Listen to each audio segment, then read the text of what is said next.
এবার নিজের বেতন ভাতা থেকে আর্থিক সহযোগিতার হাত বাড়িয়ে দিলেন স্থানীয় বিধায়ক ভগবান চন্দ্র দাস।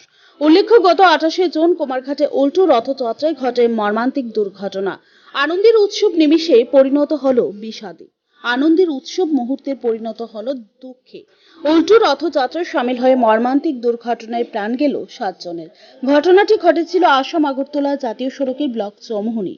স্থানীয়দের দাবি, এদিন বিকাল 4:30 নাগাদ সেখানে ইস্কনের রথ বেরিয়েছিলেন। সেই সময় রথের দড়ি টানছিলেন হাজার বেশি দর্শনার্থীরা।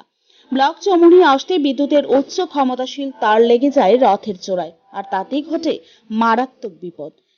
নিমিষের সাথে মৃত্যু হয় 6 জনের। ঘটনার খবর পেয়ে ছুটে যান বর্তমান সরকারের প্রাক্তন মন্ত্রী তথা বিধায়ক ভগবান চন্দ্র দাস। খবর দেওয়া হয় কুমারঘাট ফায়ার সার্ভিসকে এবং কুমারঘাট থানায় খবর সঙ্গে সঙ্গে ছুটে আসে ঘটনাস্থলে। তাদেরকে উদ্ধার করে কুমারঘাট মহকুমা হাসপাতালে নিয়ে যাওয়া হয়। কর্মরত চিকিৎসক জয় জগনকে মৃত বলে ঘোষণা করে। গুরুতরভাবে আহতদেরকে স্থানান্তর করা হয়। সেখান থেকে আরো উন্নত মানের চিকিৎসার জন্য আগরতলা জিবি হাসপাতালে স্থানান্তর করা হয়। এদের মধ্যে একজন 7 বছরের শিশু রাস্তায় প্রাণ হারায়। এখনো পর্যন্ত 7 জন এই ঘটনায় অকালে মৃত্যুবরণ করেন। এদিকে স্থানীয় বিধায়ক ভগবান চন্দ্র দাস রাজ্যের উচ্চপদস্থ আধিকারিকদের সাথে যোগাযোগ করেন। আহতদের সুস্থ করে তোলার জন্য কোনো ধরনের চিকিৎসার ত্রুটি না থাকার জন্য নানান প্রচেষ্টা চালিয়ে যাচ্ছেন। এই দুর্ঘটনা দেখে চিৎকার শুনে উনি নিজেও কেঁদে ফেলেন এবং কুমারঘাট হাসপাতাল, ফটিকরায় হাসপাতাল আহতদের একের পর এক খোঁজ খবর নেন। আহত এবং নিহত পরিবারের পাশে থাকার আশ্বাস দেন এবং বারবার তাদের বাড়িতে গিয়েও খোঁজ খবর নিচ্ছেন। আর্থিকভাবে সহযোগিতাও করছেন। সময়ের কর্তব্য দেখে অনেকে গর্বিত বোধ করছেন। কিছু সংখ্যক লোক সোশ্যাল মিডিয়াতে সাধারণ মানুষকে বিভ্রান্তমূলক পোস্ট করছে এবং কিছু বিরোধী দলের নেতা বাবুরা রাজনীতির ফায়দা লুটছে। বিধায়ক ভগবান চন্দ্র দাস সংবাদ মাধ্যমের সামনে বলেছেন, এই সময় রাজনীতির সময় নয়, এই সময় হলো দুর্ঘটনাগ্রস্ত পরিবারগুলির পাশে থাকা, পরিবারগুলিকে সাহায্য সহযোগিতা করার, পরিবারগুলিকে বিভ্রান্তে না ফেলানোর আহ্বান রাখেন। আমি সকলের কাছে অনুরোধ রাখবো, বিভিন্ন রাজনৈতিক দলের যারা রয়েছেন আপনারা, আমি সকলের কাছে বিনম্রভাবে অনুরোধ রাখবো যে এই অবস্থার মধ্যে সেটাকে রাজনৈতিকভাবে না দেখলেই ভালো হবে। আর সেখানে রাজনৈতিক রুটি শেখা, এটা আমার মনে হয় ঠিক হবে না। যে সমস্ত পরিবার স্বজনহারা হয়েছেন বা যারা আহত হয়েছেন তাদের মনে আরও বেশি করে আঘাত লাগবে, কারণ সরকার ওই পরিবারগুলোর পাশে ওই মুহূর্ত থেকে রয়েছে। আমি নিজেও বিধায়ক হিসাবে পরিবারের পাশে রয়েছি। জাত ধর্ম রাজনীতির ঊর্ধ্বে উঠে আমরা সেই কাজ করছি। আর শুধু আমরাই নয়, এই এলাকার অনেক অনেক সংস্থা, সংগঠন বা নাগরিকরা হাত বাড়িয়েছেন, সহযোগিতার হাত বাড়িয়ে দিয়েছেন এবং এদের পাশে দাঁড়িয়েছেন। তো আমি যারা এই কাজ করার চেষ্টা করছেন, আমি আপনাদের কাছে সেটা বলবো যে সবাই যেইভাবে ওই পরিবারের পাশে দাঁড়িয়েছে, আপনারা সবাই পরিবারের পাশে দাঁড়িয়ে, ছোট ছোট বাচ্চা রয়েছে, অনেক কষ্ট হয় তাদেরকে দেখলে, তাদের কথা মাথায় রেখে রাজনীতি এই মুহূর্তে না করে পাশে দাঁড়িয়ে তাদেরকে কতটুকু সহযোগিতা করা যায়, সেটা হবে মানবিকতা, সেটা হবে মানব ধর্ম। রাজনীতি করার আমাদের সময় আছে, রাজনীতি আমরা করব। রাজনীতি একটা গণতন্ত্র রয়েছে, সমস্ত ব্যক্তিদেরই সেখানে কথা বলার সুযোগ রয়েছে, দল করার সুযোগ রয়েছে। কিন্তু এমন তোর একটা ঘটনাকে নিয়ে এই রাজনীতি যদি আমরা করি, তাহলে ওই সমস্ত পরিবারের মনে আরও বেশি করে আঘাত লাগবে। কারণ এখন পর্যন্ত যে সমস্ত পরিবারের লোক নিহত বা আহত হয়েছেন, 2-3 বার করে আমি এবং আরও অনেকেই গিয়েছেন, সবাই সেটাকে আধ্যাত্মিকভাবেই দেখে নিচ্ছেন। কিন্তু মাঝখানে আজকে পরিস্থিতিটাকে এটা বিষিয়ে তোলার একটা কাজ চলছে। সবাই আমরা যেন সেই দিক দিয়ে নজর রাখি।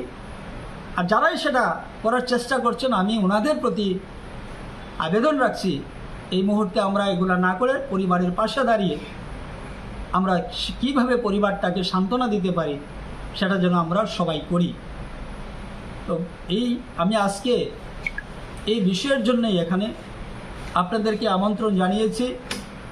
আমরা দেখেছি অনেকেই এখানে এসছেন, বিভিন্নভাবে বিভিন্ন ধরনের কথা বলছেন, সোশ্যাল মিডিয়াতে সেটা পোস্ট হচ্ছে। এতে পরিস্থিতি উত্তপ্ত হবে এবং পরিস্থিতিকে বিষিয়ে তোলা হবে।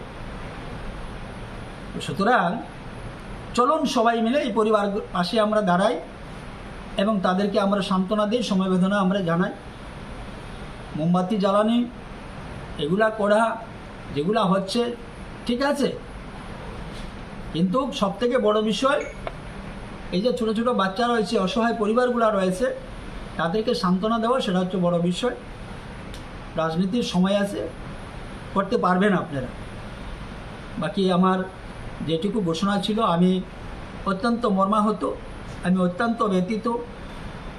আমি যেইভাবে এই পরিবারগুলোর মনের অন্তরে যেইভাবে লেগেছে, আমিও ততটুকুই মর্মাহত হয়েছি। আমিও আমার চোখের জল আমি ধরে রাখতে পারিনি ঘটনাস্থলেই, এবং এখন পর্যন্ত আমি সেই বিষয়টা নিয়ে গভীরভাবে আমি অন্ততপক্ষে আমি মানসিকভাবে একটা যন্ত্রণা, একটা জ্বালা আমার মধ্যে সবসময় সেটা রয়েছে। তার মধ্যেও পরিবারগুলোকে সান্ত্বনা দেওয়ার জন্যে এলাকাবাসী সহ আমরা সবাই কিন্তু তাদের পাশে দাঁড়িয়ে আছি। আমি সেই আর্থিক সহায়তা আমার বেতন ভাতা থেকে 5 মাসের আমি সেটা এদের অ্যাকাউন্টের মাধ্যমে দেব। আগামী দিনে সেই বাচ্চাদেরকে কিভাবে আমরা তাদের পড়াশোনা, তাদের আরও আর্থিক সহায়তা সরকারিভাবে কি করা যায় সেই বিষয়টা আমরা দেখছি। তাদেরকে কোনো ভাতার ব্যবস্থা করা যায় কি না, মানে যতটুকু সম্ভব ততটুকুই আমরা সহযোগিতা করার চেষ্টা করব এবং পরে আসছি। আগামী দিনেও তাদের পরিবারের পাশে আমরা থাকব। ধন্যবাদ সবাই।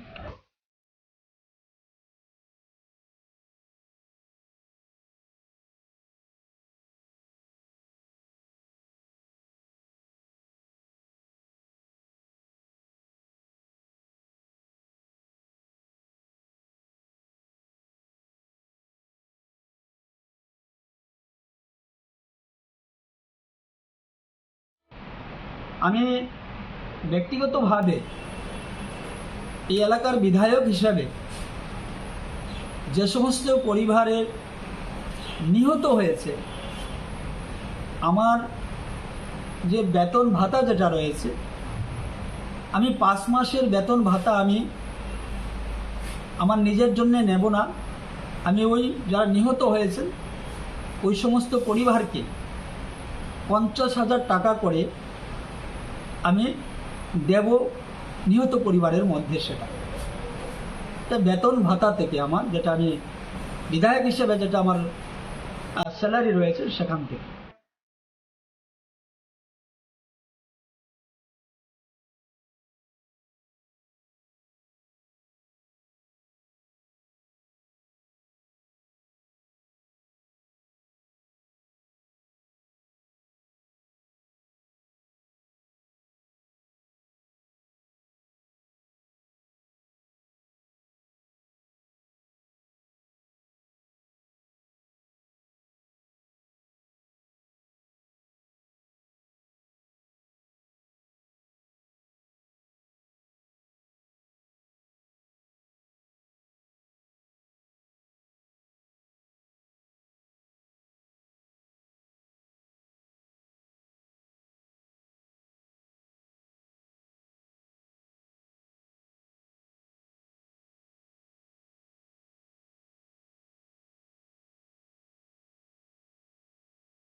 Bureau report, news 365 day Tripura.